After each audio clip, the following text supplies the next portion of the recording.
I want to do something very irrational today. I want to talk about optimism. It's not actually irrational to be an optimist, but it's so unfashionable that it sometimes feels that it is. And the grounds for my optimism are a series of propositions about human beings and human society that are so counterintuitive that they too almost seem irrational. And just about nobody believes them, actually, when you ask them. In essence, I'm going to argue that human society is a kind of Indian rope trick, that it's a perpetual motion machine, and yet it's real. But let me tell you first why I'm an optimist. As Jim O'Neill reminded us this morning, this is not a terrible time to be a human being. Not for most of the world. It is in Europe, but for the rest of the world, this has been a fantastic decade, a fantastic 5 years. I mean, I'm not just talking about Asia, and I'm not even talking just about Latin America. How about Africa, with 5% annual economic growth in recent years, more than it's achieved in the decades before that? And as we've heard, meeting the Millennium Development Goals on poverty ahead of target. Did you know that child mortality fell by 5.9% in 1 year in Africa, in the whole of Africa recently? That's unprecedented. That's an almost incredible rate of fall of one of the great, in fact, the greatest measure of human misery. Did you know that global malaria mortality is 26% lower than it was 10 years ago? Did you know that India has just had its first year without a single polio case? That global inequality is plummeting. That's because poor countries are getting rich faster than rich countries are getting rich. There's an evening up going on. The recession has helped dramatically in that respect. Did you know that the number of people killed by droughts, floods and storms was 93% lower in the first decade of this century than it was in the 1920s? The number of people, not just the probability of being killed, the number. That the past decade was the one with the fewest deaths in warfare since records began. Didn't feel like that here in the West because of Afghanistan and Iraq, but it was true globally. Did you know that it takes an American on the average wage less than half a second to earn the light to read a book by for an hour, whereas it took his grandmother, say, about 8 seconds in 1950. That's how long you had to work on the average wage to earn that much light from an incandescent bulb in 1950. And back in 1800, the ancestor of that person would have had to work for 6 hours to earn that much light from a candle at the then average wage. The incredible, almost irrational thing about human beings is that in a period when population has doubled, roughly my lifetime, global average lifespan has increased by 30%. Income, real income, corrected for inflation, globally, has increased by 200%. And child mortality has fallen by 70%. Irrationally, we now know that the way to stop population growing is to stop babies dying, because then people plan smaller families. Irrationally, we now know that richer countries have fewer environmental problems than poorer countries. For example, forest cover is increasing in rich countries and decreasing in poor countries. These are some of the reasons I'm an optimist about the future, not in Voltaire's sense of the word optimist. In those days, an optimist was someone who thought this world was perfect and it couldn't get better. That's what pessimists believe nowadays, the environmental pessimists in particular. I'm an optimist in the sense that I think this world, great as it is for many people, is still a vale of tears compared with what it could be in the future. Okay, but how is all this possible? Why? What is this thing called prosperity that we somehow seem to be able to achieve, at least partly? Well, when two people exchange goods or services, they can both be better off. That's what I mean by the Indian rope trick. 2 + 2 = 5. Synergy, emergence, call it what you will. Counterintuitively, we've become more prosperous as we've moved away from self-sufficiency. The more we work for each other, the better off we are. The more we rely on our own efforts, the poorer we are. That's why we call it subsistence.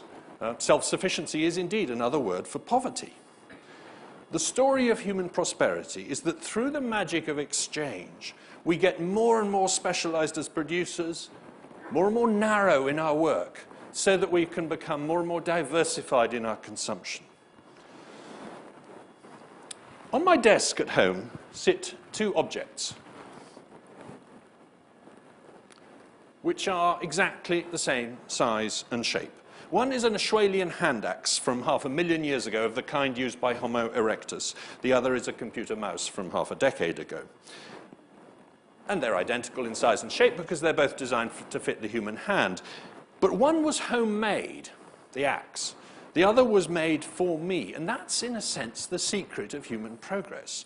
Because compared with Homo erectus, I am well off because I have thousands, nay millions of servants. They clubbed together to make me that mouse. There was a coffee grower in Brazil whose coffee was being drunk by an oil rig hand in Mexico, whose oil was being turned into plastic in America, whose plastic was molded into a mouse in Korea, which was marketed here in Britain. They were all part of my support team, my staff, my backup crew.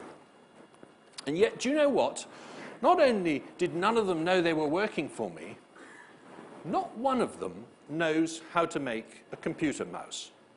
Because there's nobody on the planet who knows how to make a computer mouse, quite literally.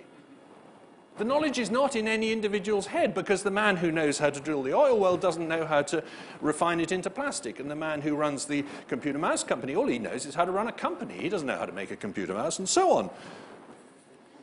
That's the incredible, peculiar, almost irrational thing about the modern world. It achieves things that nobody actually knows how to do. It's run by collective, not individual intelligence. It's run, of course, by the cloud.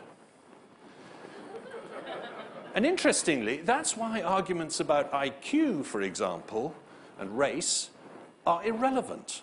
Because 100 stupid people who know how to collaborate are going to achieve far more than 100 clever people who don't. And of course, that's why central planning doesn't work, because you try and substitute individual intelligence for collective intelligence. All this magic is made possible by a unique human habit: spontaneous, eager, and diverse exchange, swapping one object for another object. And despite Laurie's wonderful experiments, we know that this simply doesn't happen spontaneously in other species.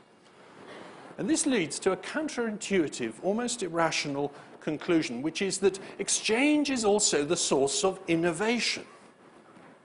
That exchange is playing the same role in technology and economics that sex is playing in biology. Because as a former evolutionary biologist, I can assure you that it's sex that is key to biological innovation. Because what sex does is it enables two genes to come together and to recombine, to meet and to mate.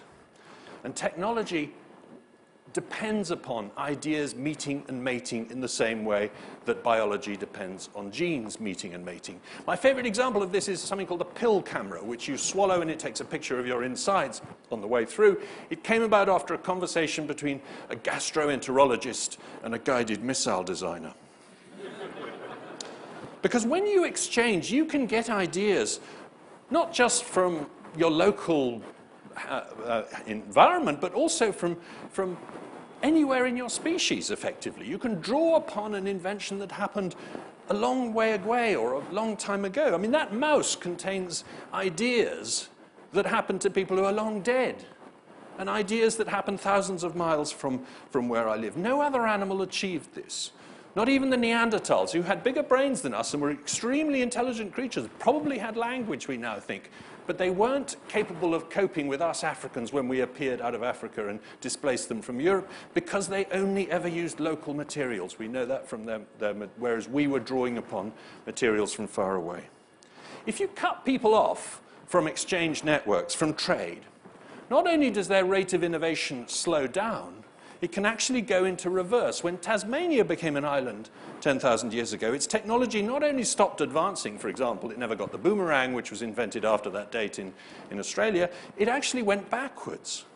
It actually dropped a number of technologies because the population was too small to sustain the specialization needed to keep such skills alive. Pacific fishing tackle before Western contact depended, the more sophisticated it was, on the islands with the most trading contact. We've been crowdsourcing our solutions for 100,000 years. And it follows that the key ingredient for the innovation that brings rising living standards is the habit of widespread exchange. And we just made the exchange of ideas a whole lot faster thanks to the internet. The search engine, in my view, is going to prove, in retrospect, to have been as significant an invention as the steam engine. The internet accelerates the rate at which ideas are having sex, and that's very good news.